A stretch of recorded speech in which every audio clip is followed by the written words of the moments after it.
Tonight,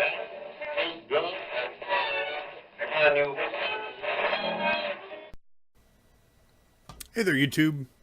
SkepticalRoot. You won't believe what just happened. We're going to do a comments on comments video before I tell you. But I just did a 23 minute and 2 second video of me talking about the comments in my comment section and left my mic over there. So the audio is horrible. It doesn't sound good enough to recover or to bother recovering. So I'm going to try to trim this down a little bit and do it again. Hopefully it'll be a little more entertaining and not quite so ranty. So, wow, Stefan Molyneux. My most watched video is when Stefan Molyneux doesn't understand the ICANN transition. And I had tons of comments on that, which I'm going to talk about for the most part. Yeah, like most of the video. I had one other videos, my racism is not prejudice plus power video, which had also some comments, some new comments, I'll say. Because I had some comments on there beforehand, and then somebody jumped in called Truth Hurts, who came in being very argumentative, and I thought I was going to give them the benefit of the doubt and let them present something or talk about something, and they never got around to it. And finally I just basically told them to go fuck themselves, because they weren't adding anything to the dialogue, and they weren't trying to talk about anything. They were trying to come in with these like, aha, gotcha, Whitey. Yeah, that's the kind of stuff. Like, talking about with Keisha Lee McBurney, who left me, I hope I pronounced that right, had left a comment that I replied back, that I wasn't quite sure I understood what she was saying, but so he jumps in and says, why bring up only blacks? And I point out that, blacks make up the largest single racial group in the United States, and they tend to have the most voices speaking about, race and racism, which is why I use them as an example in the video. And he comes back with, see, that's the problem. People like you are always expressing your opinions and views about blacks, no matter how inaccurate the statements. But when blacks express opinions about whites or express pride for being black, blacks get accused of being prejudiced and hateful. So why, I don't know why I'm using an accent here, but so why is it whites have voice about race and race issues and have white pride, but now other race, especially blacks, can't say a word about it topics? What the double standard and hypocrisy? I'll wait. And almost every one of his comments got thrown into my likely spam folder, because he starts them off with 3 stars in the ASCII characters, and his characters are all bold. So maybe that's so they're extra black. I don't know. So I of course replied back. I suspect that the stars at the beginning and end of your post are getting your comments sent to likely spam. What problem have you outlined here? Who are people like me? What view do I have about blacks? What inaccurate statements have I made? What opinions have you expressed? No one should express pride in being something they can't control. We should be proud of the things that we do, not what we are.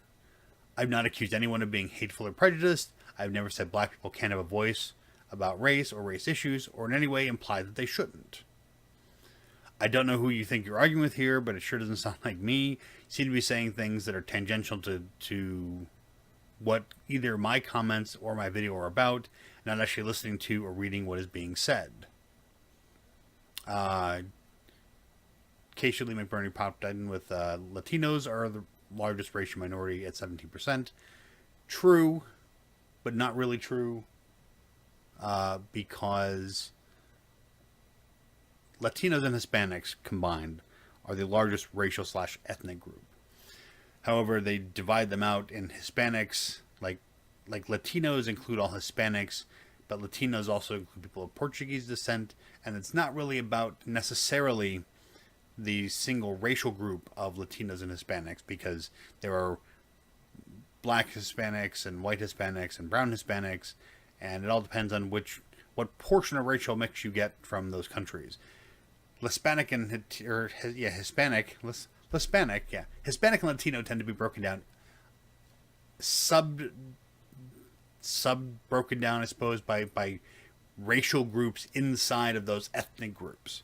So Hispanic and Latino are racial / ethnic group. They're more of an ethnic group than where like blacks are more of a racial group. And that again only underlines the poor nature of the concept of race as we use it. He then linked me to a video with somebody talking to Jane Elliott, who I'm not a fan of. Let's put it that way.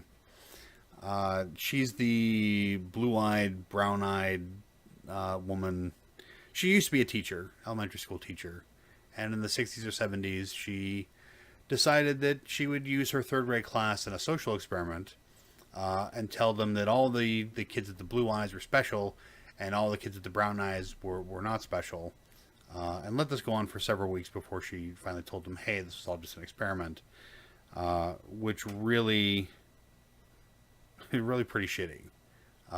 She would go to jail for doing something like that nowadays, because that would be considered, first off, she didn't inform the parents or the children what was going on until after the experiment, which is why the same thing happened with the Milgram experiment, same thing happened with the Harvard prison experiment.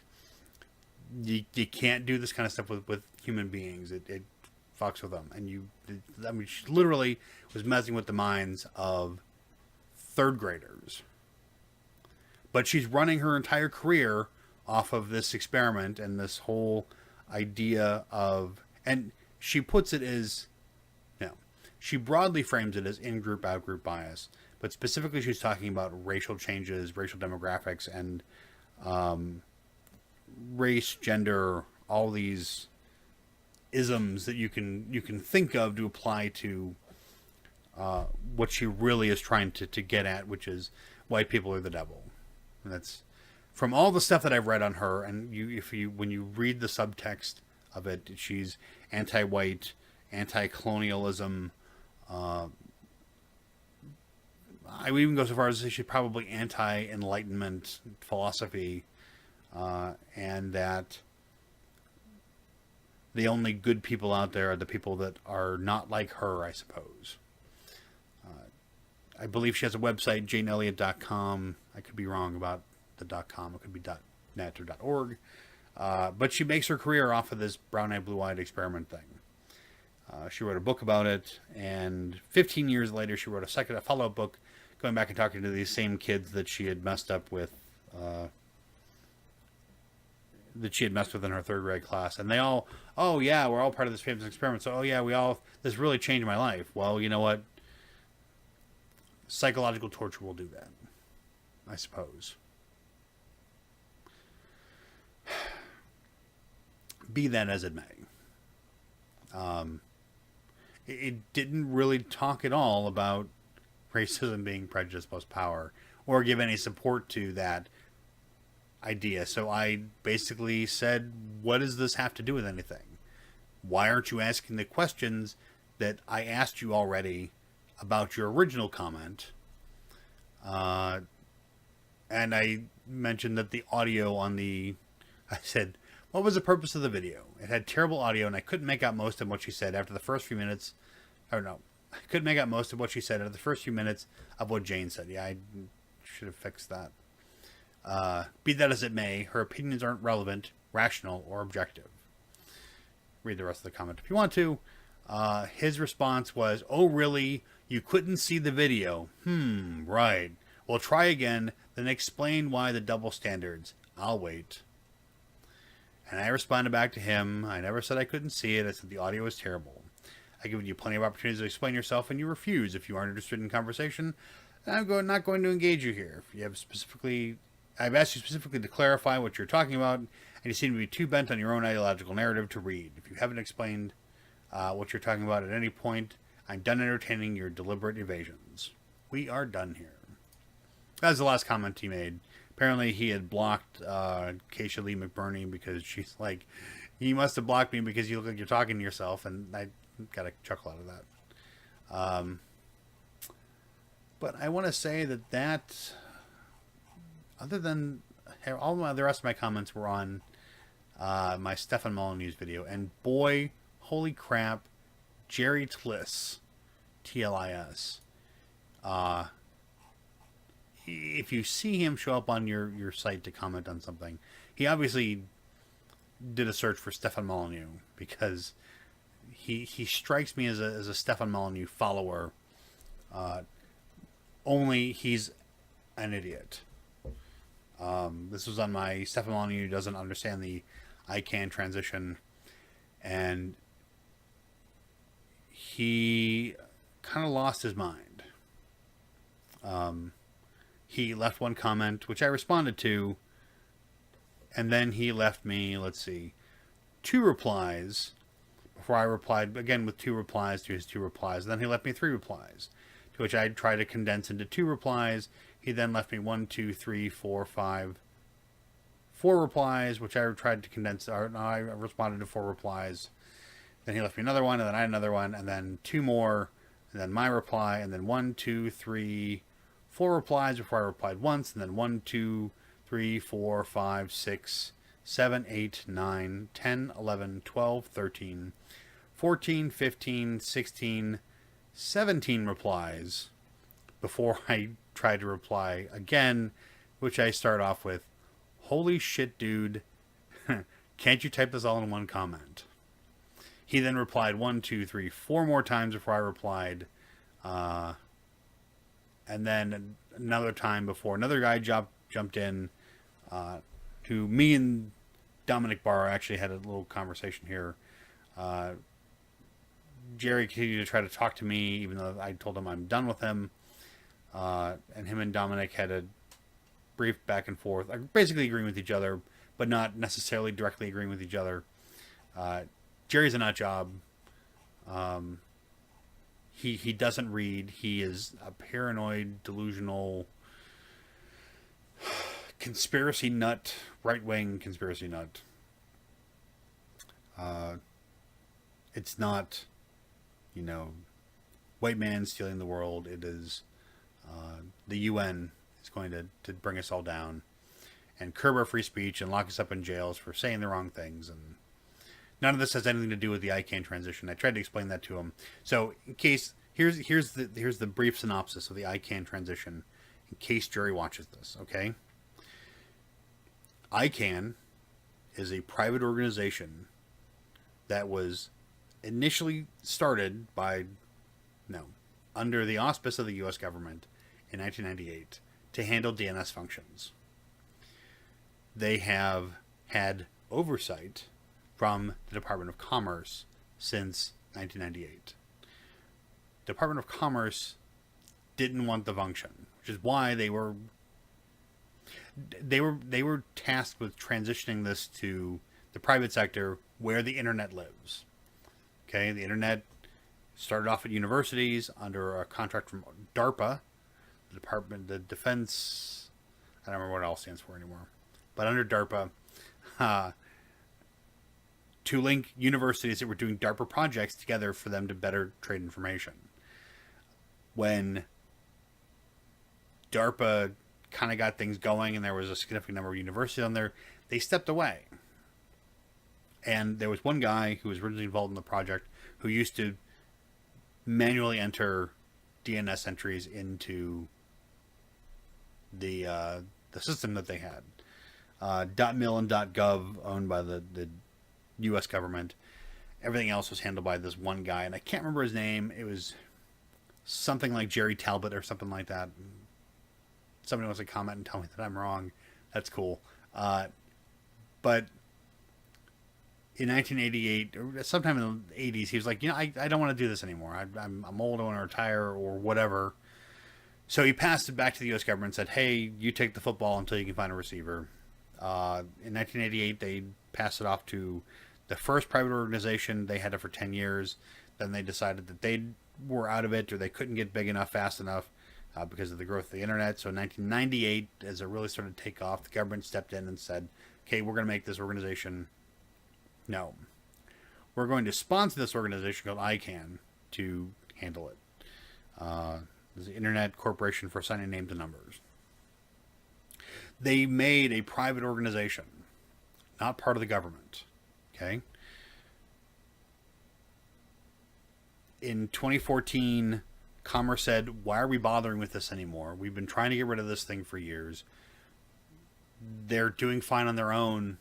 We're going to sign off and just let it go. They've been doing it and they've been handling it fine.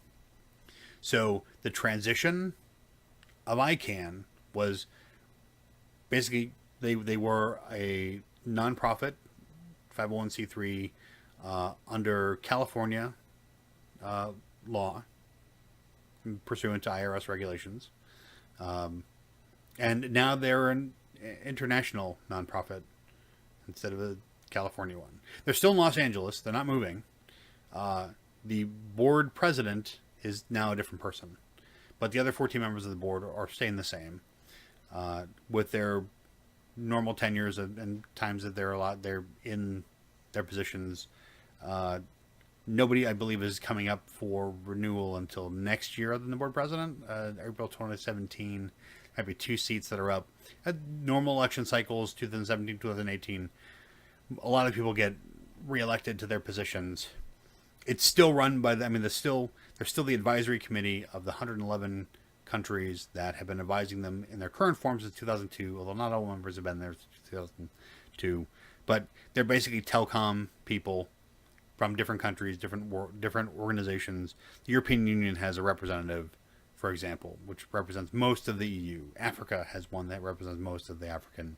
They have a representative from their consortium, but there's a consortium of telecom companies. It's not a consortium of governments. They all come together and they say, hey, let's add a new domain so that we can sell more domains. That's their function, is to run a database that is replicated to the next top level routers. The top level routers are the routers that actually do the work of the internet. I believe there's 6 of them in the United States, and 14 of them worldwide, that all talk to each other and replicate data back and forth. When DNS, when ICANN adds a new domain, it works its way down to these top level routers. If you've ever been involved in changing IP addresses or domain names for an organization, and I've done this a couple of times, or changing service tiers within your provider and having to transfer or get new IP addresses or whatever, there's a time when they pull the trigger, and then there is a time when you don't know when things are happening, because that change has to replicate from across all the routers that handle top-level DNS. ICANN just manages the who can have a .com. They don't technically link up the 192.114.211.3 to insert domain name here. That's all handled on the top level routers. ICANN says, we will replicate that data back to us so we have a copy of it, but that if ICANN was hit by a nuclear bomb, their office in Los Angeles, the internet would still work. You could still add domains to it.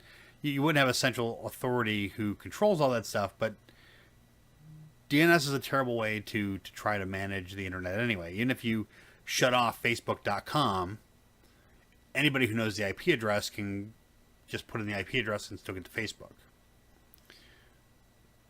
That's not the way. DNS is a terrible way to manage the internet, to censor the internet in particular.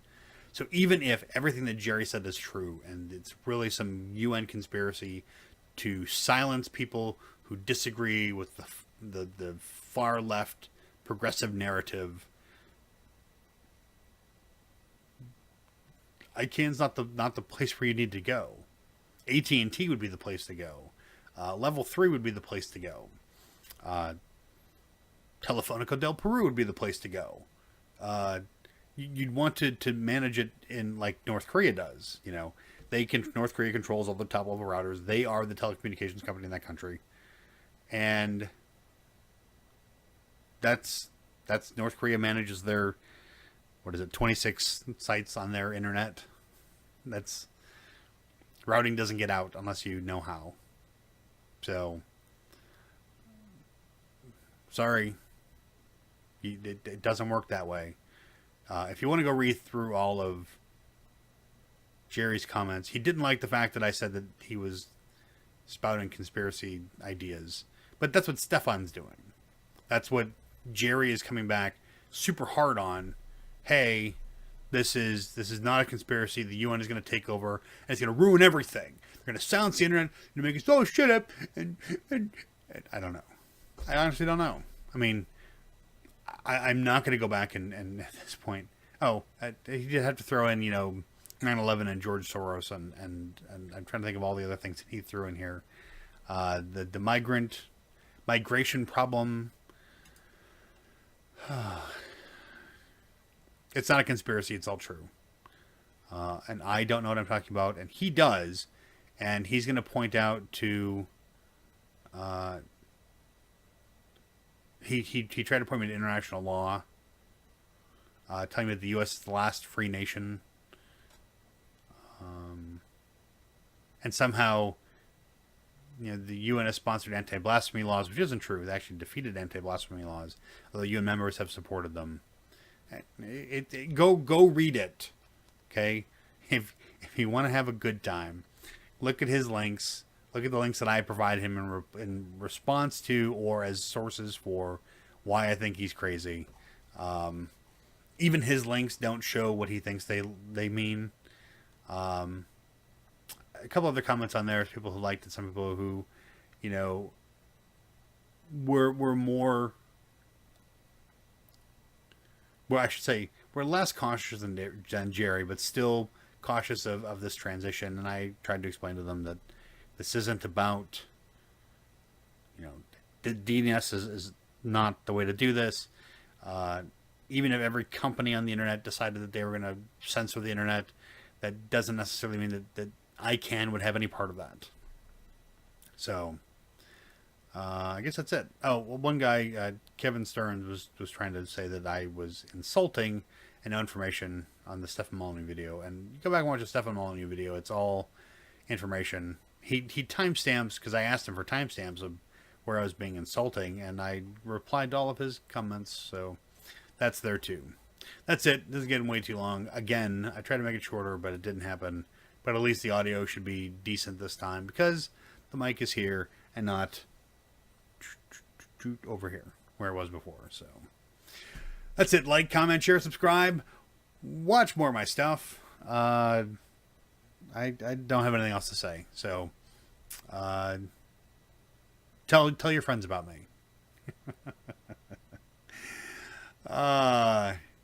Just tell them they have to have a few minutes to actually listen to what I'm saying, because these 23 minutes at this point, man, damn it. Oh well. Goodbye and hello, as always. If it doesn't,